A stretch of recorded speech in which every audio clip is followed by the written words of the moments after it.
Today, we are proud that the men and women of the fire service has a home away from home. The previous fire station, known to many as the Barnett Street Fire Station that served Montego Bay and Greater St. James for several years, was in a terrible state of disrepair and became an uncomfortable place for members of the brigade to work. In 2006, the facility was demolished and the firefighters were temporarily housed at a facility in the Montego Bay Freeport. And that was supposed to be a short-term arrangement which lasted for 16 years. This new building, therefore, will transport our fire brigade into the 21st century with features and amenities. It is the first of its kind in the English-speaking Caribbean, and our fire brigade will now be able to advance its firefighting services in all areas, including training.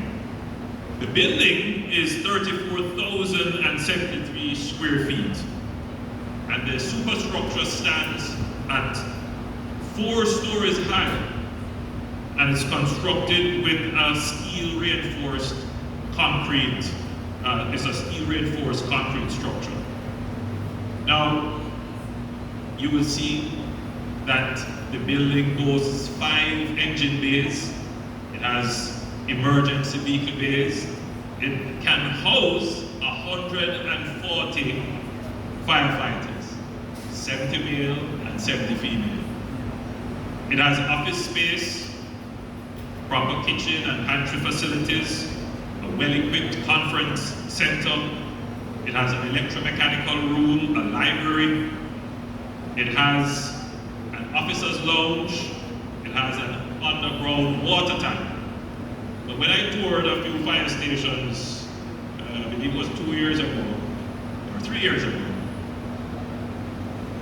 a firefighter said to me, "Prime Minister, we are here, sometimes we're just sitting down, waiting on a call. We should have a gym."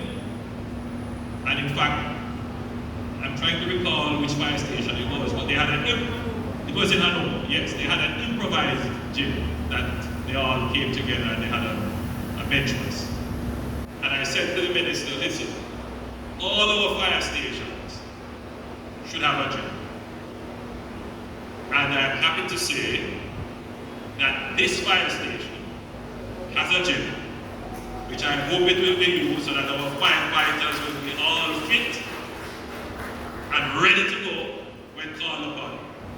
This facility that we are opening today was built at a cost of some 600 million Jamaican dollars under the Andrew Holness led administration. So we are proud, Senator, ladies and gentlemen, that we have been able to respond to the needs of the men and women of the Jamaica Fire Brigade. I am hoping that with the reopening of this fire station, the Minister and his technical teams have taken into consideration the acquisition of fire units that will handle not only high-rise buildings, but also those equipped to respond to fires at sea. This demands an additional fire boat with pumping capacity befitting a city like Montego Bay that can also respond to nearby towns like Falmouth and Lucy. I must add that with the fragmentation of the Cornwall Regional Hospital, the ambulance service has also suffered a similar fate. It is my hope that the fire services will add additional ambulances to its EMT service in Montego Bay to bolster the dismal emergency response times that now exist. If we are to properly serve the more than or nearly 400,000 citizens in and around Montego Bay and the various communities, we have to have more than 2 ambulances resident at the hospital. I use the opportunity today to commend our firefighters for responding always to the call of duty, and for continuing to put your lives at risk to save the lives of others. I know and I suspect that it is indeed a difficult task, not having at all times the proper equipment and infrastructure to carry out your duties. I am therefore grateful to the Jamaica Social Investment Fund, who worked to make this project a reality. I implore the government to make the necessary resources available always to firefighters across Jamaica so that they can adequately respond to emergencies and cause for very little injuries and fatalities. As a Montegonian, I am happy that Montego Bay will finally receive this new facility.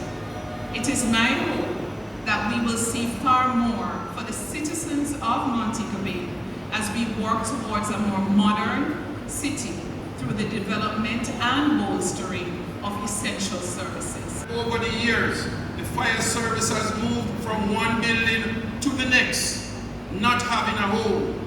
Today, we are proud that the men and women of the fire service has a home away from home. I say to the government of Jamaica and partner, the World Bank, we say thank you for what you have done, Mr. Prime Minister. The operation man on the ground, the minister, you have been with us so often, and each time coming to Montego Bay, you have to pay a visit to what is happening at the fire station. And so I say thank you on behalf of the residents of Montego Bay.